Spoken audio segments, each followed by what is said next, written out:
बेरोजगारी की वजह से घरों के अंदर जो तनाव है, वहां जो झगड़े होते हैं, जो रिश्ते टूट रहे हैं, जो समाज खराब हो रहा है, उसका कितना बुरा इंपैक्ट पड़ रहा है, उस पर सरकारों से सवाल पूछा आपने? नहीं पूछा। क्या किया सरकारों ने इसके बारे में? क्या स्टेप उठाया इसके बारे में सरकारों ने? आपको पूछना चाहिए था, लेकिन नहीं पूछा गया। आपको जिस वक्त महामारी आती है तो ये एक प्लांट किया जाता है आपके दिमाग के अंदर कि एक महामारी है, इसका ये रेट है, इस तरह से लोग बीमार होंगे और ये मतलब इसका कांच के ऊपर इतने दिन तक वायरस रहेगा, प्लास्टिक के ऊपर इतने दिन तक रहेगा, स्टील के ऊपर इतने दिन तक रहेगा, और आपको साइंटिस्ट बना दिया इन्होंने। क्वेश्चन आंसर सेशंस भी देखे होंगे आपने। क्वेश्चन आंसर सेशंस आए थे और अखबारों में QA सेशंस आया करते थे, और उस टाइम पे भी आपने देखा होगा कि वो आया जब पूछा गया कि ये मतलब किस तरह से वायरस पनपता है, कैसे रहता है, किस तरह से सरवाइव करता है, तो लोगों ने यही कहा उस टाइम पे जब ये साबित किया जाता था कि ये बीमारी का जो वायरस है ये बहुत डेडली वायरस है।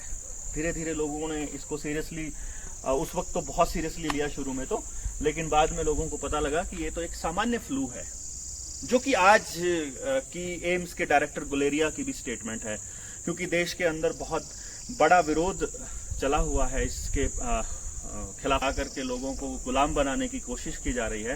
ये गुलाम कैसे बनाने जाने की कोशिश की जा रही है, इसका खुलासा भी मैं करूंगा कि ये खेल क्या चल रहा है। फिलहाल जो मैं बात बता रहा था आपको वो ये थी कि उस वक्त इस वायरस को बहुत डेडली घोषित कर दिया। लोग एक दूसरे से मिलने से डरने लग गए। बहुत से लोगों ने तो एयरपोर्ट पे, जो लोग विदेशों से आए थे, कुछ बच्चों ने तो तीसरी 5वीं मंजिल में जो क्वारंटाइन सेंटर बना रखे थे वहां से कूद कर जान दे दी। बहुत से उद्योगपतियों ने जान दे दी। कई लोग तो इसलिए मर गए कि मैं मर जाता हूं, कम से कम मेरा परिवार इन्फेक्टेड होने से बच जाएगा। और उस वक्त भी सरकारों के पास इसके लिए कोई पैमाना नहीं था।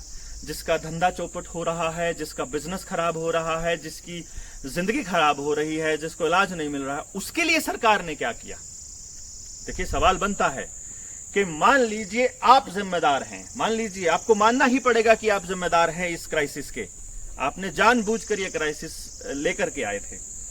फिर आपने कहा कि सैनिटाइजर से हाथ धोने से इसका कुछ इलाज हो सकता है, मास्क पहनने से कुछ हो सकता है, और सोशल डिस्टेंसिंग से कुछ हो सकता है। तीनों चीजों के अपने रोल हैं। सैनिटाइजर आपके हाथों को डिसइंफेक्ट करने की बजाय आपके हाथों के अंदर उल्टा नुकसान पहुंचाता है।